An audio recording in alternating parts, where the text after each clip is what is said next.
৮৮% কোটিপতি সম্পদ উত্তরাধিকার সূত্রে পাওয়ার পরিবর্তে স্বনির্মিত। টম কোর্লি, একজন হিসাবরক্ষক যিনি ৫ বছর ধরে ২৩৩ কোটিপতির জীবন অধ্যয়ন করেছেন, তাদের সাফল্যের পিছনের কারণগুলি আবিষ্কার করার লক্ষ্যে কাজ করেছেন। তিনি নির্ধারণ করেছেন যে সম্পদ মূলত ভাগ্য বা ব্যতিক্রমী বুদ্ধিমত্তার ফলাফল নয়, বরং নির্দিষ্ট দৈনন্দিন অভ্যাস থেকে উদ্ভূত হয়। গবেষণা ইঙ্গিত দেয় যে মানুষের আচরণের একটি উল্লেখযোগ্য অংশ ৯৫% অবচেতন মন দ্বারা পরিচালিত হয়, যার ফলে অনেক কাজ অভ্যাসে পরিণত হয়। উদাহরণস্বরূপ, গাড়ি চালানো শেখার সময় গাড়ি চালানো অভ্যাসে পরিণত হওয়ার সাথে সাথে প্রাথমিক প্রচেষ্টার প্রয়োজন সময়ের সাথে সাথে হ্রাস পায়। এই অটোপাইলট মোড অত্যন্ত গুরুত্বপূর্ণ কারণ এটি সাফল্য বা ব্যর্থতা নির্ধারণ করতে পারে, যা ভালো অভ্যাস গড়ে তোলার গুরুত্ব তুলে ধরে। কোর্লি জোর দিয়ে বলেন যে, যদিও প্রাথমিকভাবে ভালো অভ্যাস গড়ে তোলা কঠিন, কিন্তু একবার প্রতিষ্ঠিত হয়ে গেলে তা জীবনকে সহজ করে তোলে। বিপরীতে, খারাপ অভ্যাসগুলি সহজেই তৈরি হয় কিন্তু সময়ের সাথে সাথে জীবনকে জটিল করে তোলে। স্বগঠিত কোটিপতিরা ধারাবাহিকভাবে ইতিবাচক অভ্যাসের প্রতি আনুগত্য প্রদর্শন করেছেন, যা এই ধারণাটিকে আরও জোরদার করে যে আর্থিক সাফল্যের জন্য অভ্যাস বিকাশের উপর মনোযোগ দেওয়া অত্যন্ত গুরুত্বপূর্ণ। কোর্লি তার রিচ হ্যাবিটস বইটিতে স্বনির্মিত কোটিপতিদের মধ্যে পরিলক্ষিত অসংখ্য অভ্যাসের রূপরেখা তুলে ধরেছেন। লক্ষ্য নির্ধারণের উপর মনোযোগ সাফল্য অর্জনের জন্য একটি গুরুত্বপূর্ণ অভ্যাস হিসেবে দাঁড়িয়েছে। মানুষ প্রায়শই সম্পদ সম্পর্কে ইচ্ছাকৃত চিন্তাভাবনা করে কিন্তু নির্দিষ্ট পরিমাপযোগ্য লক্ষ্যে প্রতিশ্রুতিবদ্ধ হতে ব্যর্থ হয়। কোর্লি ইচ্ছা এবং লক্ষ্য নির্ধারণের মধ্যে স্পষ্ট পার্থক্য উল্লেখ করে বলেন, সফল মানুষের ইচ্ছা থাকে না, তাদের লক্ষ্য থাকে যার সময়সীমা থাকে। লক্ষ্য লেখার প্রক্রিয়াটি সেগুলি অর্জনের সম্ভাবনা উল্লেখযোগ্যভাবে বৃদ্ধি করে। গবেষণায় দেখা গেছে যে লক্ষ্যগুলি লেখা হলে সাফল্যের সম্ভাবনা ৪৬% বৃদ্ধি পেতে পারে। তদুপরি, এই লক্ষ্যগুলিতে পৌঁছানোর জন্য একটি মৌলিক পরিকল্পনা তৈরি করলে সাফল্যের হার ৭৬% উন্নীত হতে পারে। সংক্ষেপে, স্বনির্মিত কোটিপতিদের বৈশিষ্ট্য হল তাদের ইচ্ছাকৃত লক্ষ্য নির্ধারণ, অভ্যাস গঠন এবং অস্পষ্ট আকাঙ্ক্ষা থেকে কার্যকর পরিকল্পনায় রূপান্তরের সচেতন প্রচেষ্টা। এই বোধগম্যতা তাদের আর্থিক পরিস্থিতি বা সামগ্রিক সাফল্যের উন্নতি করতে আগ্রহী যে কোনো ব্যক্তির জন্য অভ্যাস পরিবর্তনকে একটি মৌলিক কৌশল হিসাবে স্থান দেয়। বাস্তবতা শুরু হয় মনের ভেতর থেকে, এবং আপনার আকাঙ্ক্ষাকে বাস্তব জগতে নিয়ে আসার জন্য আপনার লক্ষ্যগুলি লিখে শুরু করুন। আপনার লক্ষ্যগুলিকে কাগজে লেখার মাধ্যমে প্রতিশ্রুতিবদ্ধ করা তাদের নিছক চিন্তাভাবনা থেকে কার্যকর পরিকল্পনায় রূপান্তরিত করে। এই অনুশীলন আপনার লক্ষ্যগুলির প্রতি বিশ্বাসকে বাড়িয়ে তোলে, যা বাস্তবায়নকে আরও অর্জনযোগ্য করে তোলে। স্বনির্মিত বিলিয়নিয়াররা প্রায়শই তাদের বার্ষিক, মাসিক এবং সাপ্তাহিক লক্ষ্যগুলিকে তাদের রুটিনের অংশ হিসাবে নথিভুক্ত করে সাফল্যের দিকে তাদের যাত্রাকে আরও শক্তিশালী করে। নতুন বছর যত এগিয়ে আসছে, আপনার লক্ষ্যগুলো নথিভুক্ত করাকে অগ্রাধিকার দিন এবং এই অভ্যাসটি শুরু করার জন্য ২১ দিনের লাইফ চ্যালেঞ্জে অংশগ্রহণ করার কথা বিবেচনা করুন। দ্বিতীয় অভ্যাসটি হল ব্যাপকভাবে পড়া। উল্লেখযোগ্যভাবে, অ্যালন মাস্ক সহ সফল ব্যক্তিত্বরা পড়ার মাধ্যমে ক্রমাগত শেখার মূল্যের উপর জোর দেন। টম কোর্লির গবেষণা থেকে জানা গেছে যে ৮৮% স্বনির্মিত কোটিপতি প্রতিদিন কমপক্ষে আধা ঘণ্টা বইয়ের সাথে জড়িত থাকেন অথবা শিক্ষামূলক পডকাস্ট ব্যবহার করেন। এই অভ্যাস ব্যক্তিগত বিকাশ এবং জ্ঞান অর্জনকে উৎসাহিত করে, যা কার্যকর যোগাযোগ এবং নেতৃত্বের জন্য অত্যন্ত গুরুত্বপূর্ণ। লক্ষ্য অর্জনের জন্য পড়ার মাধ্যমে আপনার সাফল্যের শব্দভাণ্ডার প্রসারিত করা অত্যন্ত গুরুত্বপূর্ণ। আপনি যখন জ্ঞান সঞ্চয় করেন, তখন সাফল্যের জন্য আপনার ক্ষমতা বৃদ্ধি পায়। তৃতীয় অভ্যাস হল স্থিতিস্থাপকতা। এনভিডিয়ার প্রতিষ্ঠাতা জেনসেন পরামর্শ দেন যে অসুবিধার মুখোমুখি হওয়া চরিত্র গঠন করে এবং মহত্বকে সহজর করে। অনেক সমৃদ্ধ ব্যক্তি চ্যালেঞ্জ থেকে দূরে সরে যান না, পরিবর্তে তারা বাধাগুলিকে সুযোগ হিসাবে দেখেন। কোর্লির গবেষণা এটিকে সমর্থন করে, দেখায় যে স্বনির্মিত কোটিপতিরা ব্যর্থতাগুলিকে ইতিবাচকভাবে উপলব্ধি করে তাদের বেড়ে ওঠা এবং মানিয়ে নেওয়ার সুযোগ দেয়। স্থিতিস্থাপকতা বিকাশ করা অপরিহার্য কেবল প্রতিকূলতা সহ্য করার জন্যই নয়, বরং বৃদ্ধিকে উৎসাহিত করার জন্য। সমস্যাগুলিকে উন্নতির সুযোগ হিসেবে গ্রহণ করুন, কারণ এই মানসিকতা একটি শক্তিশালী চরিত্রকে লালন করে। চতুর্থ অভ্যাস হল প্রতিফলন এবং পরিকল্পনা। প্রতি সন্ধ্যায় আপনার দিনটি নিয়ে চিন্তা করার জন্য সময় নিন, জয় এবং ব্যর্থতা উভয়ই মূল্যায়ন করুন। এই অনুশীলন আপনাকে অভিজ্ঞতা থেকে শিখতে সক্ষম করে, ভবিষ্যতের কর্মের জন্য আপনাকে প্রস্তুত করে। সফল ব্যক্তিরা সঠিক পথে আছেন তা নিশ্চিত করার জন্য আত্মবিশ্লেষণ এবং কৌশলগত পরিকল্পনাকে অগ্রাধিকার দেন। উপরন্তু, সকালের রুটিন উৎপাদনশীলতার ক্ষেত্রে গুরুত্বপূর্ণ ভূমিকা পালন করে। কোহলি উল্লেখ করেছেন যে প্রায় ৫০% সংগঠিত কোটিপতি তাড়াতাড়ি ঘুম থেকে ওঠেন, যা গুরুত্বপূর্ণ কাজে মনোযোগ দেওয়ার জন্য নিরবচ্ছিন্ন সময় দেয়। যদি আপনি সাধারণত একটি নির্দিষ্ট সময়ে ঘুম থেকে ওঠেন, তাহলে সর্বোচ্চ উৎপাদনশীলতার জন্য ২ থেকে ৩ ঘণ্টা আগে ঘুম থেকে ওঠার কথা বিবেচনা করুন এবং বিক্ষেপ কম থাকে। এই অভ্যাসটি পালন করলে আপনার কাজ, ব্যবসায়িক প্রকল্প বা ব্যক্তিগত উন্নয়নের ক্ষেত্রে অবিশ্বাস্য ফলাফল পাওয়া যেতে পারে। পরিশেষে, যদি আপনি জীবনের দিকনির্দেশনা সম্পর্কে অনিশ্চিত হন অথবা আপনার লক্ষ্য সম্পর্কে বিভ্রান্ত হন, তাহলে ব্যায়াম একটি রূপান্তরকারী অভ্যাস হতে পারে। শারীরিক কার্যকলাপ কেবল স্বাস্থ্যকে উন্নত করে না, যা সম্পদের একটি গুরুত্বপূর্ণ রূপ হিসেবে বিবেচিত হয়, বরং মনকে স্পষ্টতা এবং মনোযোগের জন্য প্রস্তুত করে। নিয়মিত ব্যায়াম এমন সমাধান এবং অন্তর্দৃষ্টি তৈরি করতে পারে যা আপনাকে আপনার লক্ষ্যের দিকে পরিচালিত করতে পারে। সংক্ষেপে, আপনার লক্ষ্যগুলি লিখে রাখা, পড়ার মধ্যে নিজেকে ডুবিয়ে রাখা, স্থিতিস্থাপকতা গড়ে তোলা, প্রতিদিন প্রতিফলন এবং পরিকল্পনা করা, সকালের রুটিন প্রতিষ্ঠা করা এবং আপনার জীবনে ব্যায়াম অন্তর্ভুক্ত করা স্থায়ী সাফল্য অর্জনের জন্য অপরিহার্য অভ্যাস। এই অভ্যাসগুলি গ্রহণ করুন এবং আপনি চিন্তার জগৎ থেকে বাস্তবে রূপান্তরের জন্য একটি শক্ত ভিত্তি স্থাপন করবেন। স্বাস্থ্য সম্পদের জন্য অপরিহার্য এবং আর্থিক সাফল্য অর্জনের জন্য সুস্থতার উপর মনোযোগ দেওয়া ভিত্তি। পরিসংখ্যান দেখায় যে ৭৬% সংগঠিত কোটিপতি নিয়মিত ব্যায়াম করেন, সৌন্দর্যের জন্য নয়, বরং মানসিক স্বচ্ছতা, চাপ কমানো এবং বর্ধিত উৎপাদনশীলতার জন্য। ব্যক্তিগত অভিজ্ঞতা এই ধারণাটিকে আরও শক্তিশালী করে। যারা শারীরিক কার্যকলাপ দিয়ে তাদের দিন শুরু করেন তারা উচ্চ শক্তির স্তর এবং চাপ কমানোর রিপোর্ট করেন, অন্যদিকে ব্যায়াম ছাড়া দিনগুলি প্রায়শই সুস্থতা হ্রাস করে। সুতরাং, মানসিক এবং শারীরিক শক্তি তৈরি করতে, শৃঙ্খলা গড়ে তুলতে এবং শেষ পর্যন্ত সাফল্যের পথ প্রশস্ত করার জন্য দৈনন্দিন রুটিনে ব্যায়াম অন্তর্ভুক্ত করা অত্যন্ত গুরুত্বপূর্ণ। স্বাস্থ্যের গুরুত্বের একটি উদাহরণ পেনসিলভানিয়ার রোসেটাতে পাওয়া যেতে পারে, যেখানে বাসিন্দারা দীর্ঘজীবী হন এবং স্বাস্থ্যগত সমস্যা কম হয়। গবেষকরা আবিষ্কার করেছেন যে রোসেটার বাসিন্দারা কঠোর খাদ্যাভ্যাস মেনে চলেন না, বরং তাদের শক্তিশালী সামাজিক সংযোগ ছিল। ধূমপানের মতো অভ্যাসে জড়িত থাকা সত্ত্বেও, সম্প্রদায়ের গভীর আন্তঃব্যক্তিক সম্পর্ক তাদের সামগ্রিক স্বাস্থ্যের ক্ষেত্রে গুরুত্বপূর্ণ ভূমিকা পালন করে।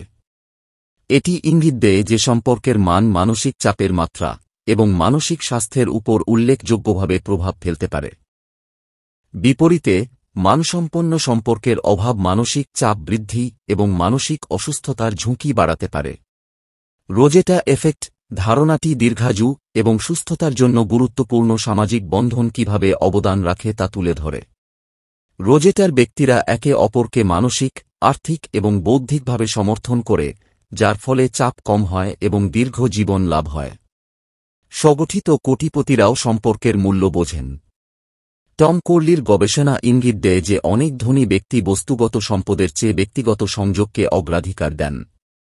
তারা দলের সদস্য এবং গ্রাহকদের সাথে সংযোগ গড়ে তোলার জন্য সময় বিনিয়োগ করেন, এই বুঝতে পেরে যে সম্পর্কগুলি ব্যবসায়িক সাফল্যের দিকে পরিচালিত করে। প্রকৃত সংযোগ লালন করার এই অনুশীলন, যেমন কোনো বিনিময়ে আশা না করে প্রতিদিন মানুষের কাছে পৌঁছানো, কেবল শক্তিশালী বন্ধন তৈরি করে না বরং প্রায়শই ভবিষ্যতের সহায়তা এবং সুযোগের দিকে পরিচালিত করে। অধিকন্তু, কৃতজ্ঞতার মনোভাব গড়ে তোলা অপরিহার্য। স্টিভ হার্ভে উল্লেখ করেছেন যে শুধুমাত্র আর্থিক লক্ষ্যের উপর মনোযোগ কেন্দ্রীভূত করলে নেতিবাচকতা এবং অসন্তোষ দেখা দিতে পারে। অগ্রগতির প্রশংসা করে ব্যক্তিরা একটি ইতিবাচক দৃষ্টিভঙ্গি বজায় রাখতে পারে। তাদের চূড়ান্ত আর্থিক লক্ষ্যের দূরত্বের জন্য দুঃখ করার পরিবর্তে, সফল ব্যক্তিরা তাদের যাত্রা সম্পর্কে চিন্তা করেন এবং মাইলফলকগুলি স্বীকৃতি দেন, কৃতজ্ঞতার মনোভাব গড়ে তোলেন। যখন আপনি তাৎক্ষণিকভাবে আর্থিক লক্ষ্য অর্জন না করার হতাশার মুখোমুখি হন, তখন অগ্রগতির কথা মনে রাখা অত্যন্ত গুরুত্বপূর্ণ। অগ্রগতির জন্য উচ্চতর শক্তিকে ধন্যবাদ জানানোর মানসিকতা পরিবর্তন করা, তা যত ছোটই হোক না কেন, অনুপ্রেরণা বজায় রাখতে সাহায্য করে। উদাহরণস্বরূপ, যদি প্রাথমিক লক্ষ্য কোটিপতি হওয়া হয়, তাহলে সাফল্যকেন্দ্রিক মানসিকতা বজায় রাখার জন্য $20,000 থেকে $50,000 উপার্জন পর্যন্ত প্রবৃদ্ধির প্রশংসা করা অত্যন্ত গুরুত্বপূর্ণ। পরিশেষে, স্বাস্থ্যকে অগ্রাধিকার দেওয়া এবং শক্তিশালী সামাজিক সংযোগ গড়ে তোলা সাফল্যে উল্লেখযোগ্য অবদান রাখে। ব্যায়াম কেবল একটি শারীরিক প্রচেষ্টা নয়, বরং একটি মানসিক প্রচেষ্টা যা শৃঙ্খলা, স্বচ্ছতা এবং উৎপাদনশীলতা বৃদ্ধি করে। এদিকে, সম্পর্ক গড়ে তোলা একটি সহায়তা ব্যবস্থা তৈরি করে যা চাপ ব্যবস্থাপনা এবং দীর্ঘায়ু বৃদ্ধিতে সহায়তা করে। কৃতজ্ঞতার সাথে মিলিত হয়ে, এই অভ্যাসগুলি উল্লেখযোগ্য ব্যক্তিগত এবং পেশাদার বৃদ্ধির দিকে পরিচালিত করতে পারে, যা শেষ পর্যন্ত ব্যক্তিদের সম্পদ এবং পরিপূর্ণতার পথে পরিচালিত করে। কৃতজ্ঞতার ধারণাটি একজন ব্যক্তির জীবনকে উন্নত করার ক্ষেত্রে গুরুত্বপূর্ণ ভূমিকা পালন করে, যেমনটি বিভিন্ন সফল ব্যক্তি জোর দিয়ে বলেছেন। কৃতজ্ঞতার অবস্থায় থাকা একজনের জীবনে প্রাচুর্য প্রবাহিত হতে সাহায্য করে। স্টিভ হার্ভে অন্যদের মধ্যে কৃতজ্ঞতা অনুশীলনগুলি কিভাবে তাদের জীবনকে ইতিবাচকভাবে প্রভাবিত করেছে তার উদাহরণ শেয়ার করেছেন। টম কোর্লির গবেষণায় দেখা গেছে যে 52% ধনী ব্যক্তি কৃতজ্ঞতার উপর ভিত্তি করে দৈনন্দিন অভ্যাস গড়ে তোলেন। একজন কোটিপতি উল্লেখ করেছেন যে প্রতিদিন সকালে তিনি যে 3টি জিনিসের জন্য কৃতজ্ঞ তা তালিকাভুক্ত করলে তার মানসিকতা ইতিবাচকতা এবং প্রাচুর্যের দিকে পরিবর্তিত হয়, ফলস্বরূপ তার মেজাজ এবং সম্পর্কের উন্নতি হয়। আরেকটি গুরুত্বপূর্ণ অভ্যাস সময়ের মূল্যকে ঘিরে আবর্তিত হয়। প্রতিদিন আমাদের ৮৬,৪০০ সেকেন্ড উপহার দেয়, যা অর্থের মতো ব্যয় করা যেতে পারে কিন্তু ফিরে পাওয়া যায় না। স্বনির্মিত কোটিপতিরা তাদের সময়কে মূল্য দেয়, অতিরিক্ত টিভি দেখা বা অযথা ফোন স্ক্রোল করার মতো তুচ্ছ কাজ এড়াতে সচেতন সিদ্ধান্ত নেয়। কোর্লির গবেষণায় দেখা গেছে যে ৬৭% স্বনির্মিত কোটিপতি সচেতনভাবে সময় নষ্ট না করার সিদ্ধান্ত নেন, এর ক্ষণস্থায়ী প্রকৃতি স্বীকার করে। উপরন্তু আর্থিক সাফল্য অন্যদের জীবনে কতটা মূল্য যোগ করে তার সাথে ঘনিষ্ঠভাবে সম্পর্কিত। এই নীতিটি একজন ব্যক্তি কতটা শেখার এবং ব্যক্তিগত বিকাশের সাথেও সম্পর্কিত। অনেকে ডিগ্রি এবং চাকরির জন্য শিক্ষা গ্রহণ করলেও স্বনির্মিত কোটিপতিরা ক্রমাগত শেখার বিষয়টি গ্রহণ করেন, যা কাইজেন নীতি নামে পরিচিত, প্রতিদিনের উন্নতি। স্বনির্মিত কোটিপতিদের মধ্যে চিত্তাকর্ষক ৮৬% স্বশিক্ষার কার্যকলাপে জড়িত, তা সে পড়া, কোর্স গ্রহণ বা তাদের দক্ষতা বৃদ্ধির মাধ্যমেই হোক না কেন, তারা স্বীকার করে যে ছোট ছোট দৈনিক উন্নতি সময়ের সাথে সাথে উল্লেখযোগ্য ফলাফল আনতে পারে। নতুন সম্পদের মাধ্যমে বিলাসবহুল জীবনযাপনের দিকে পরিচালিত করার প্রচলিত ধারণার বিপরীতে স্বনির্মিত কোটিপতিরা প্রায়শই মিতব্যয়ী এবং সরলতার পরিচয় দেন। তারা জাঁকজমকপূর্ণ ব্যয় বা জাঁকজমকপূর্ণ আচরণ করেন না। দ্য মিলিয়নেয়ার নেক্সট ডোর বইয়ে যেমন তুলে ধরা হয়েছে, অনেকেই তাদের সম্পদ থাকা সত্ত্বেও বিনয়ী জীবনযাপন করতে দেখা গেছে। ব্যক্তিগত বিবরণ জোর দিয়ে বলে যে প্রকৃত সম্পদ প্রায়শই সরলতার মধ্যে লুকিয়ে থাকে। কোটিপতিরা সাধারণত তাদের সাফল্যের জাহির করেন না, যা সাধারণ মিডিয়া উপস্থাপনার বিপরীত। টম কোর্লি উল্লেখ করেছেন যে ৬৭% স্বনির্মিত কোটিপতি একটি মিতব্যয়ী জীবনধারা গ্রহণ করেন, বিচক্ষণতার সাথে ব্যয় করেন এবং তাদের আয়ের উপর নজর রাখেন। সংক্ষেপে, কৃতজ্ঞতা, সময় ব্যবস্থাপনা, ক্রমাগত শেখা এবং মিতব্যয়িতা হল মৌলিক অভ্যাস যা অনেক স্বনির্মিত কোটিপতি অনুশীলন করেন। এই অভ্যাসগুলিকে তাদের দৈনন্দিন রুটিনে অন্তর্ভুক্ত করলে ব্যক্তিগত বৃদ্ধি এবং আর্থিক সাফল্যের সম্ভাবনা উন্মোচিত হতে পারে। কৃতজ্ঞতার উপর জোর দেওয়া একটি প্রাচুর্যপূর্ণ মানসিকতা গড়ে তোলে। অন্যদিকে সময়কে মূল্যায়ন করা নিশ্চিত করে যে প্রতিটি মুহূর্ত বিজ্ঞতার সাথে ব্যবহার করা হচ্ছে। ক্রমাগত উন্নতির প্রতিশ্রুতি অব্যাহত শেখা এবং দক্ষতা বিকাশের দিকে পরিচালিত করে এবং ব্যয়ের ক্ষেত্রে একটি মিতব্যয়ী পদ্ধতি গ্রহণ তাৎক্ষণিক তৃপ্তির চেয়ে দীর্ঘমেয়াদী সম্পদ নির্মাণকে অগ্রাধিকার দেয়। এই নীতিগুলি সম্মিলিতভাবে লক্ষ্য অর্জনের পথ তৈরি করে, ব্যক্তিগত পরিপূর্ণতা এবং আর্থিক স্থিতিশীলতা উভয়ই বৃদ্ধি করে।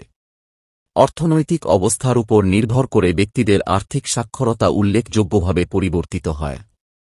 দরিদ্র ব্যক্তিরা প্রায়শই দুর্বল আর্থিক সাক্ষরতা দেখায়, অন্যদিকে ধনী ব্যক্তিদের আর্থিক সম্পর্কে দৃঢ় ধারণা থাকে।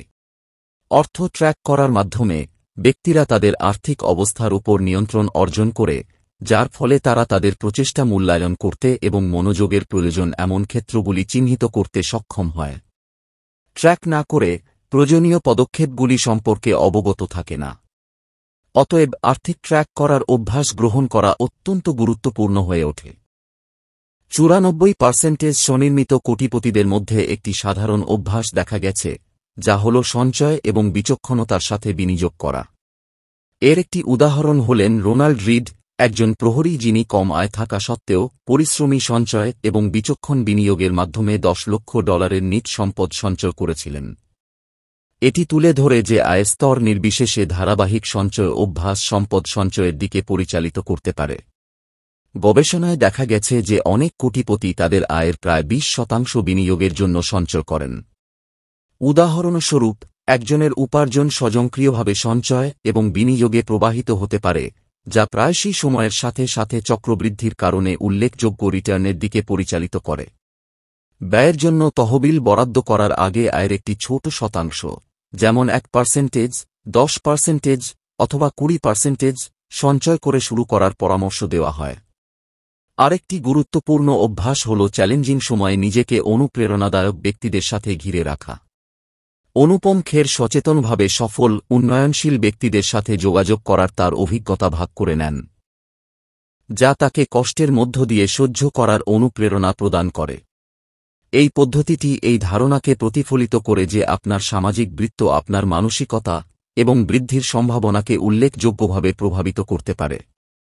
একটি সুপরিচিত ধারণা অনুসারে আপনি মূলত সেই 5 জনের গড়, যাদের সাথে আপনি সবচেয়ে বেশি সময় কাটান, যা ইতিবাচক প্রভাব নির্বাচনের গুরুত্বকে তুলে ধরে। আধুনিক যুগে আমাদের বেশিরভাগ সময় মানুষের সাথে না গিয়ে ডিজিটাল ডিভাইসের সাথেই কেটে যায়, তাই সোশ্যাল মিডিয়ায় আপনি কাকে অনুসরণ করেন সে সম্পর্কে সচেতন থাকা অপরিহার্য। যারা অনুপ্রাণিত করেন এবং উন্নয়ন করেন তাদের সাথে মেলামেশা করলে তাদের ইতিবাচক গুণাবলী এবং শক্তি আপনার কাছে সঞ্চারিত হতে পারে। রিচ হ্যাবিটস টম কোর্লির গবেষণা ইঙ্গিত দেয় যে 86% স্বনির্মিত কোটিপতি তাদের মেলামেশার ব্যাপারে নির্বাচনী হন, ইতিবাচক প্রভাবের সাথে সময় কাটানোর উপর জোর দেন। এই আখ্যানটি একজন ব্যক্তির পরিবেশ কিভাবে তার শক্তির স্তরকে প্রভাবিত করে তাও তুলে ধরে। একটি জনপ্রিয় উপমা আশেপাশের ব্যক্তিদের প্রভাবকে একটি বেব্লেডের যান্ত্রিকতার সাথে তুলনা করে, যেখানে এর গতি এবং শক্তি অন্যদের সম্মিলিত কর্মক্ষমতা দ্বারা প্রভাবিত হয়। একটি উদ্যমী এবং ইতিবাচক বৃত্তের গুরুত্ব পুনর্ব্যক্ত করা হয়েছে, কারণ নেতিবাচকতা দিয়ে নিজেকে ঘিরে রাখা একজনের উচ্চাকাঙ্ক্ষাকে নিঃশেষ করে দিতে পারে।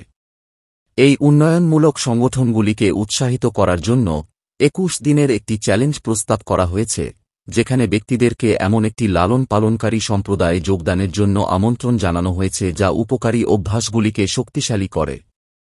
এই চ্যালেঞ্জের লক্ষ্য হল প্রতিদিনের অনুস্মারক এবং সমমনা ব্যক্তিদের সাথে সম্পৃক্ততার মাধ্যমে ইতিবাচক কর্মকাণ্ড গড়ে তোলা। এটি জোর দিয়ে বলা হয়েছে যে নিয়মিত অনুশীলনের মাধ্যমে অভ্যাসগত উন্নতি ঘটে। জোর দিয়ে বলা হয়েছে যে এই চ্যালেঞ্জে অংশগ্রহণের মাধ্যমে অংশগ্রহণকারীরা 21 দিনের মধ্যে তাদের মধ্যে কমপক্ষে 5টি প্রভাবশালী অভ্যাস গড়ে উঠতে দেখতে পাবেন। সিকেন কমিউনিটি নামে পরিচিত এই কমিউনিটি সদস্যদের এই লক্ষ্য অর্জনে কোনো আর্থিক খরচ ছাড়াই সহায়তা করার লক্ষ্য রাখে, অন্যান্য অনেক অনুরূপ প্রোগ্রামের মতো নয়। চ্যালেঞ্জ সম্পর্কে তথ্য এই কমিউনিটির মধ্যে ভাগ করা হবে এবং আয়োজক একে অপরকে সমর্থন করার জন্য একটি ভিত্তিগত গোষ্ঠী গঠনের জন্য প্রাথমিকভাবে অংশগ্রহণকে উৎসাহিত করে। সংক্ষেপে বলতে গেলে, সুস্থ আর্থিক অভ্যাস গ্রহণ অনুপ্রেরণামূলক ব্যক্তিদের সাথে নিজেকে ঘিরে রাখা এবং একটি সহায়ক সম্প্রদায়ে সক্রিয়ভাবে অংশগ্রহণ করা রূপান্তরকারী হতে পারে। প্রস্তাবিত 21 দিনের চ্যালেঞ্জের মাধ্যমে ব্যক্তিরা এমন সমৃদ্ধ অভ্যাসগুলিকে আত্মস্থ করার সুযোগ পান যা নতুন বছরে প্রবেশের সাথে সাথে আরও বেশি আর্থিক এবং ব্যক্তিগত সাফল্যের দিকে পরিচালিত করতে পারে। এই উদ্যোগটি অংশগ্রহণকারীদের তাদের প্রতিশ্রুতি সম্পর্কে চিন্তা করতে এবং যোগদানের জন্য তাদের উদ্দেশ্য ভাগ করে নিতে উৎসাহিত করে। এই উৎসাহব্যঞ্জক পরিবেশের মধ্যে উৎসাহ এবং জবাবদিহিতা বৃদ্ধি করে।